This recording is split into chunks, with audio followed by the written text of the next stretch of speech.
So up next, we're just going to cover a couple of things related to privacy and security in HMIS. So I'd like to review with you our security checklist. Can you guys see my screen all right still? Yes. Okay, thank you.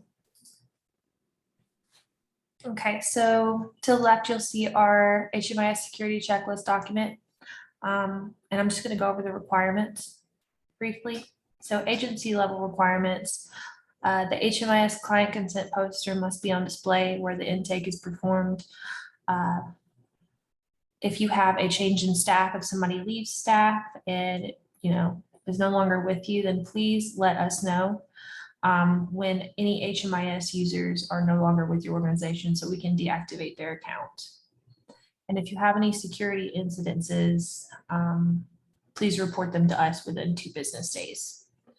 In terms of client information, electronic documents with user information always need to be using password protection. Written correspondence always requires use of the ID number, never the client name. So in emails, never give any personally identifiable information of our clients. Always just send over the number. And then hard copies of client information need to be maintained in secure filing cabinets. Computer usage, browser doesn't need to autofill HMIS user passwords. Computer users need to lock the screen when they're not using it and have a password on their computers. Monitor needs to be turned away from clients when you're entering data, or if you're in a public setting or anything like that. We actually recommend that you don't use HMIS on public Wi-Fi unless you have a VPN, virtual private network. And always close HMIS when your computer is unattended. Just log out and close the browser. It's very important that we follow these protocols to be sure that all of the sensitive client information contained in HMIS is as secure as possible.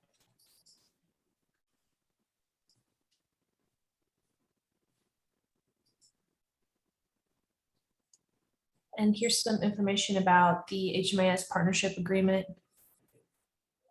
So provider agencies will abide by HIPAA if that's a requirement for your agency. They'll provide a verbal explanation of TVCoC HMIS to clients and arrange for a qualified translator for individuals who don't speak English. And provider agencies will not divulge any confidential information received from our HMIS system to any organization or individual without proper written consent by client or guardian. So that's very important. And a quick refresher on the HMIS user confidentiality agreement. So all users agree to maintain client privacy and safeguard the confidentiality of client information in accordance with federal and state regulations. Always keep user IDs and passwords confidential. Never share this information with anyone, even at your agency. So no sharing your login information with fellow coworkers. Everybody has to have their individual login information and keep it private. HMIS users should not discuss any information about clients or agencies in any area where unauthorized individuals might overhear, waiting rooms, hallways, etc. HMIS users will not make any unauthorized transmissions, communications, copies, disclosures, inquiries, modifications, or deletions of client information. And HMIS users will only access HMIS from computers which are physically located at your provider agency, owned by your provider agency, or approved by your provider agency for the purpose of working with clients. And here is our consent poster. I know most of you are very familiar with this. This is what needs to be on display at intake locations, giving the client information about the HMIS system and what is being done with their personal information when it's entered. So the ROI seeks the client's permission to share. Client data may still be entered in HMIS without sharing per HUD regulation. So if a client doesn't agree to a release of information, because, if they're being served by a HUD funded program, their information can still be entered in HMIS. You just have to be sure that that's locked down. And that's something that we'll cover a little bit later, how to do that. Client withdrawal of authorization means removing the client data from HMIS, which is an extremely rare request. So a little bit more about ROIs. You all know where the ROI tab is. ROI, release of information. Releases of information are entered in this tab. Whether a client agrees to the release of information or not, you have to put it in and mark what permission they gave. Releases of information last for 1 year and 1 day. And again, even if the client does not agree to have their information shared with other COC member agencies, they can still be entered in HMIS if they received services at a HUD-funded agency or through a HUD-funded project.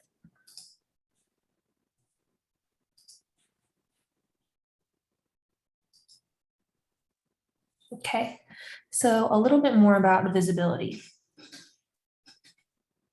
So if a client does not agree to share their information with other COC members via HMIS in that release of information, you must ensure that the client's entry into your program is locked down. This is ensured by checking the lock icon at the top right of the client's entry assessment for your program. This is visible when you click into the assessment. As you can see right here, this is what it looks like. It's at the top right-hand corner of entry assessments. A red lock symbol indicates that the assessment is locked.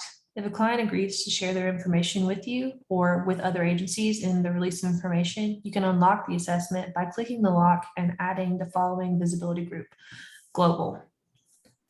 And as you can see right here, that's what that looks like. The lock will then turn green and open after you've added the global visibility group.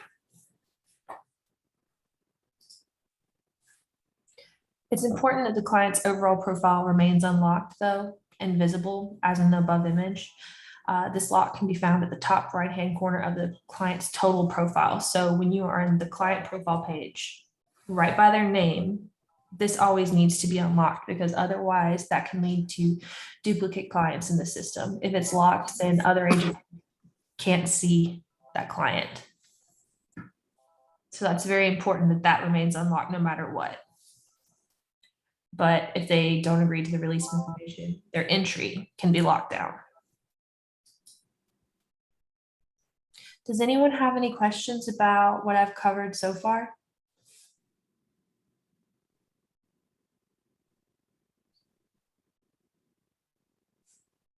Okay, well, if you have any questions at all, please feel free to put them in the chat as we continue on. So now we're going to talk a little bit about data quality. Baseline requirements, accuracy and completeness. The threshold for data quality errors varies by data element and project type, but it's generally 5% or less.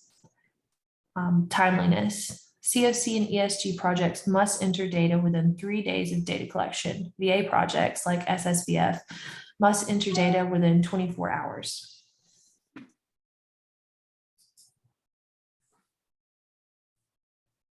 These are the data elements that are required for all projects, the universal data elements as prescribed by HUD. So all COC funded projects are required to collect these data elements, and it's just PII and some other things. Name, social, go back one. Name, social, date of birth, race, ethnicity, gender, veteran status, disabling condition, project start date, project exit date, destination, relationship to head of household, client location, housing move-in date, and prior living situation. TVCoC provides monthly data quality reports for all federally funded shelter and housing projects. And we also conduct quarterly monitoring visits for all COC and ESG funded projects. Technical assistance, refresher training, and troubleshooting are provided for all HMIS member agencies as needed. And when you find yourself needing any of these, please reach out to either Deb or myself, or send an email to hmis@tvch.org. We're always there to help, always there to provide training and troubleshooting as needed. So data quality and compliance are factors that are considered by the COC Rank and Review Committee each year as part of the COC competitive NOFA process. So just keep it in mind.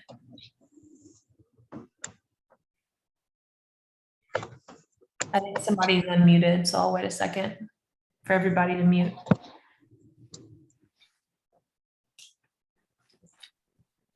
And while I had you guys here, I wanted to go over a common data quality error that I've been noticing recently, and it has to do with updating the HUD verification tables across assessments. So when adding an update for any HUD verification table, be sure to line the dates up correctly. A given response must have a start date and an end date entered. The end date must always be 1 day before the new start date for the new edition. For example, an income change reported in an annual assessment would look like this. So starting income, when they first entered the program, they have $0. Start date, their date of entry, let's say it's January 1st, 2021. At an annual assessment, you find out that they now have $350 in income. So you would go into the initial assessment, the entry, and add an end date to that $0 income. You can add an end date that's a day before the start date of their new income. So now the end date for the $0 income is 12/31/2021. And then the updated income starts on January 1st, 2022, because that's the start date. Does anybody have any questions about this process?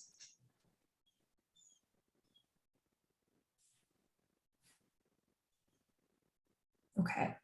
Oh, Savannah, I just thought, I thought it would, it also might be worth noting that for some programs that provide short-term services, you may not be required to do an update. And in some cases, you might just need to exit a client. You may have forgotten to exit a client. So that's just the low-hanging fruit. Yes, absolutely. So that's another common error we see with short-term stuff like street outreach, emergency shelters. Sometimes there will be an error in the data quality report that says, income and sources at annual assessment error. And that's because they have been in the program for more than 1 year. So the system expects them to have an annual assessment completed. And usually it's just somebody forgot to exit the client. But in the rare case that, this is a client that you've honestly been working with in street outreach for that long, what you might do to avoid this error is to exit them. And then, before they're in the program for a year, and then do another entry just to keep that from happening. Because if you have a client in HMIS in a program for a year or more, you're always going to have the system expect them to have an annual. So it will cause an error. So now I'd like to cover the updates that happened to our coordinated entry system this year, and just do a little recap and see if anybody has any questions. So that should say 2021. But earlier this year, the Data Management Committee voted to stop using the SPDAT suite of assessments based on recommendations from both our vendor and the creators of the SPDAT. New elements were added, and a prioritization score is now calculated based on the following factors: current living situation, length of time homeless, chronic homelessness, comorbidities to COVID-19, and special population identification.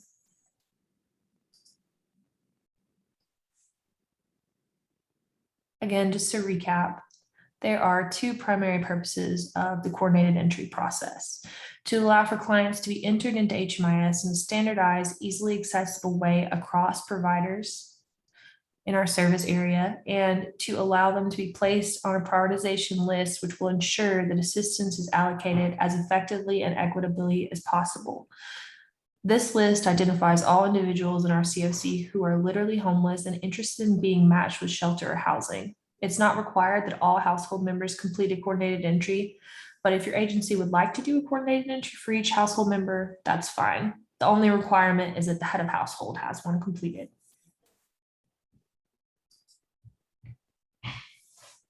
It's crucial that each individual that your agency encounters who is interested in being matched with shelter or housing has a coordinated entry completed. It's also important to note the coordinated entry is not meant to be a preliminary step done just before entering a client into your programs. Ultimately, it's designed to be the client's entry into our system that both identifies them and prioritizes them for services. Of course, we understand some clients are going to be served immediately just because many of our agencies have the resources to do so. But the point of the prioritization list is to have clients who are in need ranked just in case we have to make these decisions and shelter and give resources to people in order of their acuity to homelessness. So the assessment is meant to inform decisions made in terms of who is housed in what order by showing what their needs and vulnerabilities are. Those who have the most need and the most acuity as expressed by the composite score collected in the coordinated entry assessment are ranked as highest priority for housing or shelter placement.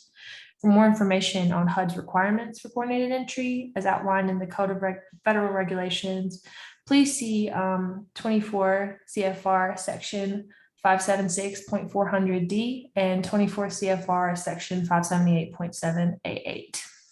And that'll give you a little bit more information about HUD requirements for coordinated entry in COCs.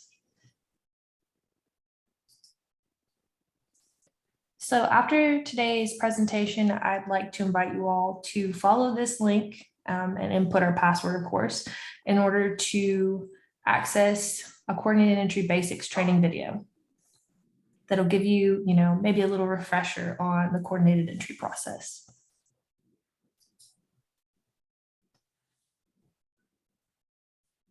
So we have quite a bit of time for questions or comments, or maybe some interactive demonstrations in our HMIS system. So do you guys have any questions? I have a quick question, Savannah. Yeah, go ahead. Is there a way as an agency that I can run a report to run a report that has the same information as the CAPER, but for coordinated entries, or I guess a similar report? It doesn't have to have the same information, but is there a way for me as an agency to run a report on the coordinated entries that we did as an agency?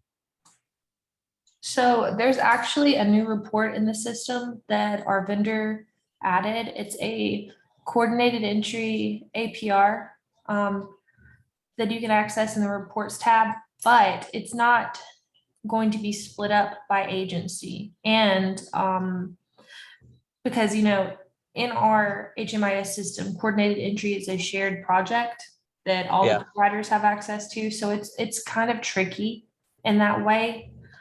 And I know they're still working through some bugs because that coordinated entry APR is brand new, but I am exploring that right now. And as I figure it out, I will keep you updated and we can take a look at it together and see if we can get something worked out that'll meet your needs. Okay, awesome. But yeah, I think it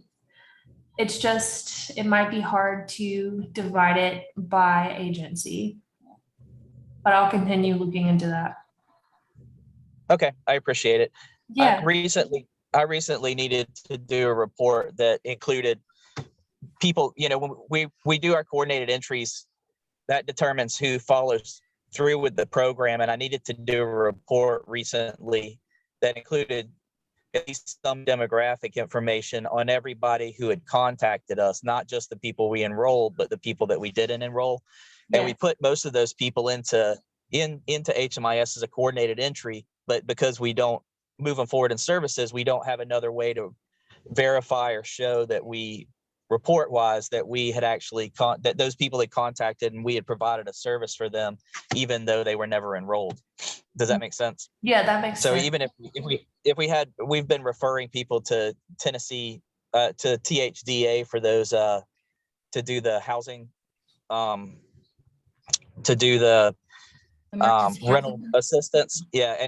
And I was trying to come up with a way to see through HMIS, how many people we had talked to that we didn't enroll that were calling for prevention assistance. And I knew I could do that through the coordinated entry. That's why I was asking. Yeah, and this is Deb. Oh, Go and Savannah's absolutely right. The canned reports don't allow us to filter by, there is a question in the coordinated entry that you could use to filter yours, the ones completed by your agency. But so it can be done. It just requires some customization, and we will figure that out with you. And we could also maybe utilize Click. Or we are also getting some training from WellSky finally. There's been a growing pain period with WellSky. They've been sort of trying to figure out whether they want to go all in with Click and abandon ART. And that was initially their plan, but Click has not worked out in the way they intended. And so the reverse is true. And for that reason, they've been pushing out some materials to help system admins learn to customize the ART reports. So either through Click, or I don't think Click is going away. So yeah, as Savannah said, either Click or ART, or even Report Writer, although it seems to be less helpful, would allow us to create a report with you that does what you need it to do. So does anybody else have any questions or maybe something they'd like to take a look at in HMIS in real time? I have a couple things. Yes. So Andy brings up a good point about the coordinated assessment. Is there a way to maybe add a question like what agency entered this assessment? It's in there. Yeah, it's in there. Okay. Yeah. All right. So on to the data tables, those data validation. Also to note, and I know Savannah, you've just seen this with our agency. Obviously that the begin and end has to have that 24-hour period in between it, or 24, one day. Yes. So and just like with our agency, so we had somebody come in on one day and then they obtained employment the very next day, which would then mean that if we were going to go by the rule, their begin and end date would be the exact same date, which Service Point's not going to accept. Yes. So we know that we're going to have to do push it out to that one, date, and it's not going to jive with our our file, our client file. So I think that we might need to note something in that file that Service Point Service Point needs that 24 hours, and then I think that we should be good with the dates not jiving in the file by one day. Yes, I absolutely agree. So this is kind of a rare situation, but if you have something like this happen where a client has like an immediate change in something represented in the verification tables, maybe like non-cash benefits or a disability, something, if they have an immediate change, it requires that there at least be 24 hours between the start date and end date. So for what you put in, you have to at least give it a day before you add an end date, or it will ring an error. Right. And of course, what that means is that, there's a difference of, I don't know, a minute. If you think of the fact that it ends at 11:59. Yes. You know what I'm saying? So I know it's very awkward, but yeah. But at least we understand what's going on and how to navigate that. I think that's the most important part. Yes. And if anybody ever has any troubles with these verification tables, please don't hesitate to reach out and I can take a look at it, or we can hop on Zoom together. I'm always available for that, and we can get that scheduled usually pretty quickly. So yeah, I know they can be quite tricky, but I think we're getting the hang of it in general. So did anybody else have anything they'd like to discuss? Actually, I had a question based off of what Andy had brought up. Yes.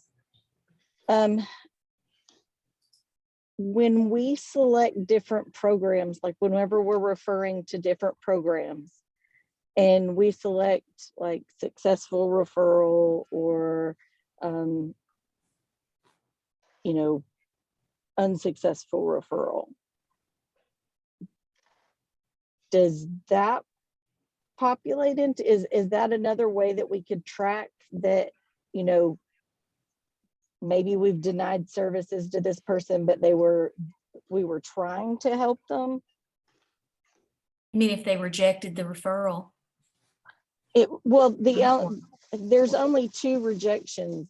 It's oh no, there are 2 rejections. One of them the client rejects and one of them the provider rejects. Yes. Yes.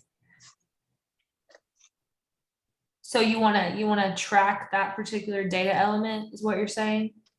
Well, I'm asking if that would be a good way to do what he was trying to do.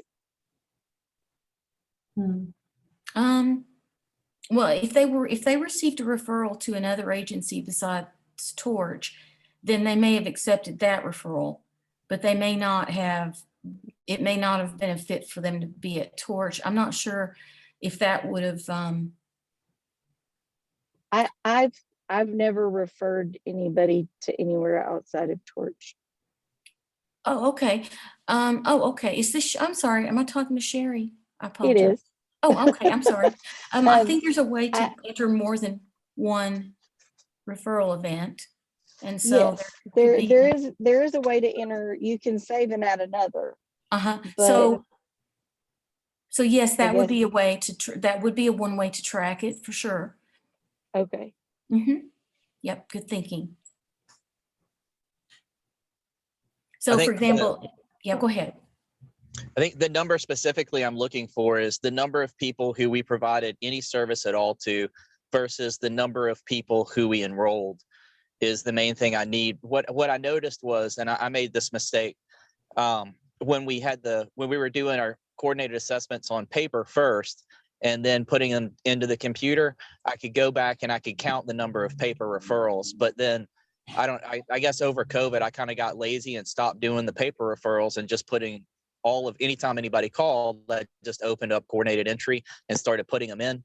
And what I realized with doing that is I don't have a way to count the services that I provided to people that we didn't enroll, that we just, talked to them, found out they didn't qualify, and then, told them about a different program. So that's all I was, that's really the main thing I need is the number of people that we did anything for versus the number of people that we enrolled, Okay, so, well, and the coordinated entry itself is a service. Are there Right. other services too that you wanted to track, like food or? No, really all I need is that number, the difference between the Okay. number of people that we had a contact with versus the number of people that we enrolled.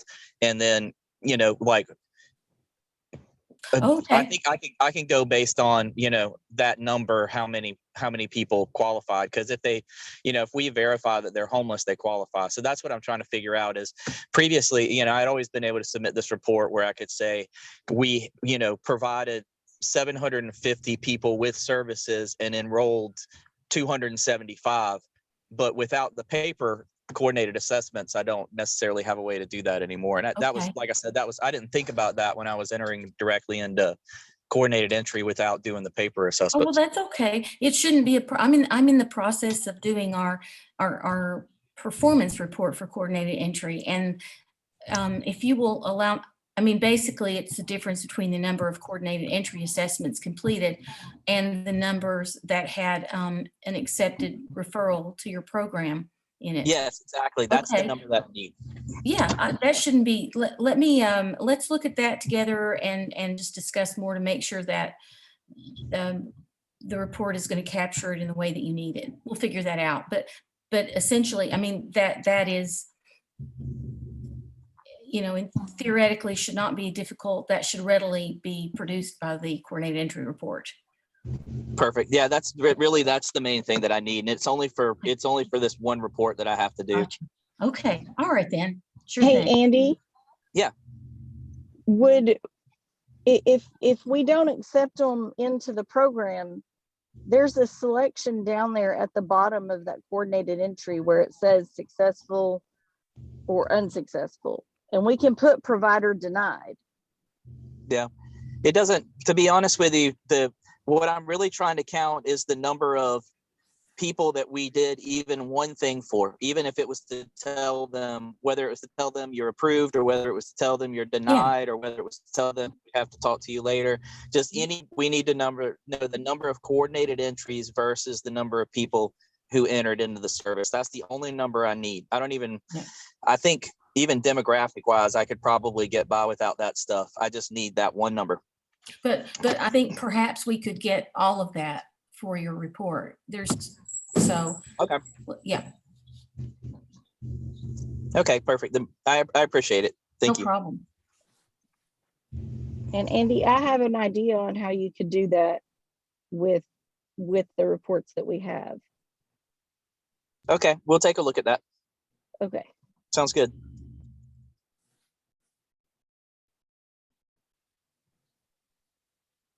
But yeah, so thank you for that question. And anytime there is a report, a need, for compiling and presenting the data that you don't readily see, then that's an opportunity to create more value for you in HMIS, so that if we need to customize a report, or if we need to just look at ways of pulling it out of the existing reports, then that's helpful. So anytime there's something that you would like for HMIS to do that it's not doing for you right now, let's talk about it.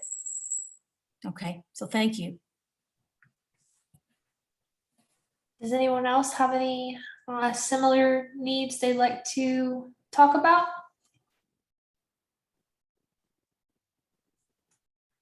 Okay. If you think of any, please feel free to interrupt me. So I know you guys all have our contact information, but I just want to share it with you again. So if you ever need any help, if you ever have any troubleshooting requests, or you'd like to receive training for new HMIS users, or support for new HMIS users, or you just need a little HMIS refresher, please feel free to reach out to Deb or myself. Here's our contact info. You could also email hmis@tvceh.org, and we both have access to that email.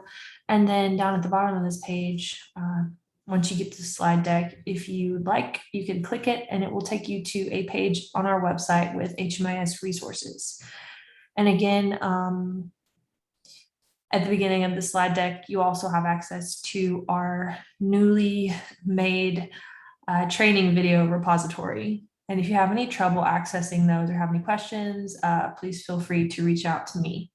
And like to remind you all that you received, or you should have received a couple weeks ago, access to a survey, the HMIS annual user survey. So if you haven't completed that, please take some time today to complete it. It's a short survey, maybe 5 to 10 minutes. And it really helps us out a lot by letting us know how we're meeting your needs and what we can do to better meet your needs as your HMIS lead agency. Yes, it only takes it only takes a minute, and the good, the bad, the ugly, we want to learn, and it is important that you have an opportunity to give us that feedback. So yeah, just echoing what Savannah just said. Yes, and after this training, you're going to receive an email that will give you access to our HMIS proficiency quiz. This quiz is required, but it is open note. You can use any resources that you need, including maybe the training videos if you'd like. And you can also reach out to me or Deb if you have a question that really stumps you. Please feel free to reach out to us. We'd love to help you with that. So yeah, that's all we have for you today. Does anyone have any last minute questions, comments?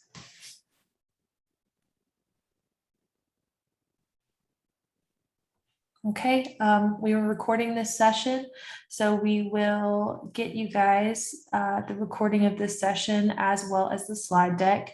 And like I said, you already have access to our user survey, and we will be sending you access to the proficiency quiz within the next day or so. So keep an eye out for that. Thank you guys so much for attending. I hope you guys have a great day. Thank you. Thanks. Thank you.